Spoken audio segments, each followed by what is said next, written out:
Halo, assalamualaikum warahmatullahi wabarakatuh. Perkenalkan, nama saya Meidia Nurfadilah dari kelas A4 PGSD 2019.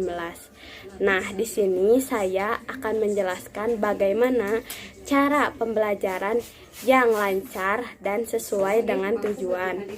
Nah, di dalam pembelajaran yang lancar itu ada 9 hal yang harus diperhatikan. Nah, karena di dalam pembelajaran siswa itu harus dibuat dengan senyaman mungkin dan menyenangkan, maka kita harus perhatikan dengan 9 proses pembelajaran yang sesuai dan lancar. Nah, yang pertama yaitu ada menyiapkan perangkat pembelajaran.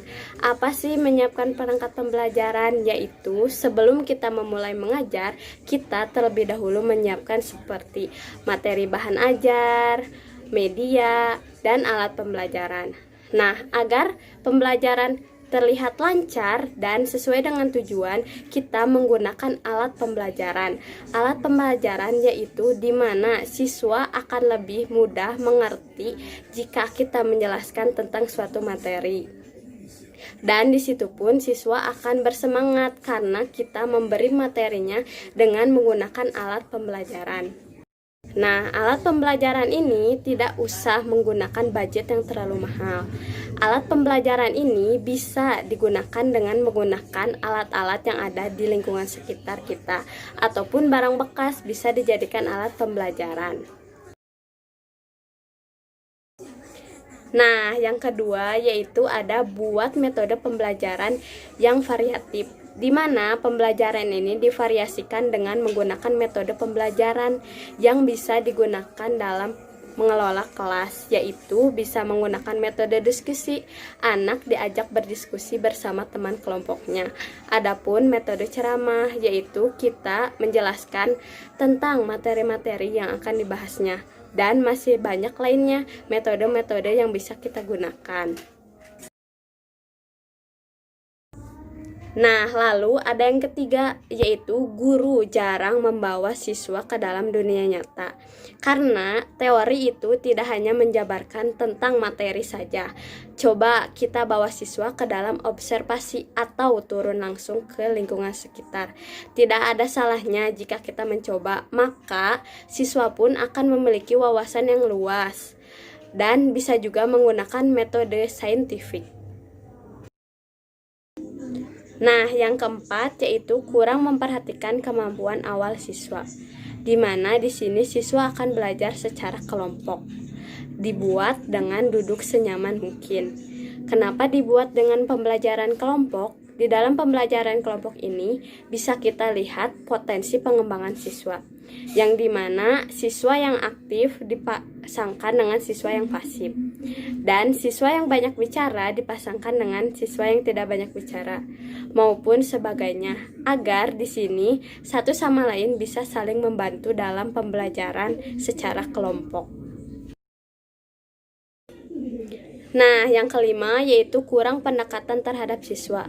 Nah, bagaimana kita di sini bisa keluar lingkungan sekolah, yaitu lingkungan sekitar siswa, dengan kita berkunjung kepada rumah siswa yang agak bermasalah. Kita berbicara secara baik terhadap orang tua atau wali, yaitu guna menyelesaikan masalah, bagaimana jalan keluar yang baik agar siswa ini selalu semangat dalam belajar. Nah, sesekalipun kita ajak berbicara siswa, tetapi tidak selalu hal tentang mengenai sekolah ataupun yang lainnya. Nah, gimana agar itu kita bisa dipercaya sebagai pendengar yang baik? Maka dari situ kita bisa melihat karakteristik siswa bagaimana, dan kita pun bisa langsung mendekati siswa secara pelan-pelan dengan cara kita menggunakan pendekatan yang baik terhadap siswa.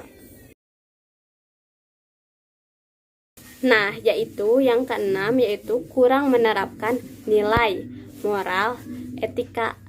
Nah, dalam mengajar kita harus selipkan sikap spiritual dan emosional agar siswa menjadi pribadi yang lebih baik, dan juga siswa bisa bertanggung jawab. Tidak hanya cerdas, tetapi siswa juga berkarakter. Di sini juga kita bisa menggunakan model pembelajaran holistik.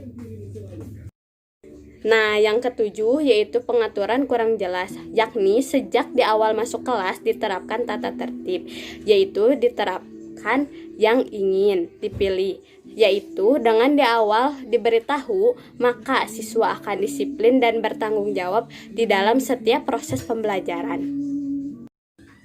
Nah, yang kedelapan yaitu evaluasi. Di sini evaluasi harus dipertahankan karena untuk mengetahui apa yang harus dipertahankan, diperbaikan, dan dikembangkan. Di sini juga guna untuk melihat, mengukur potensi kinerja kita selama proses pengajaran. Nah, yang terakhir yaitu yang kesembilan, tidak mengembangkan diri, yaitu jangan pernah merasa puas.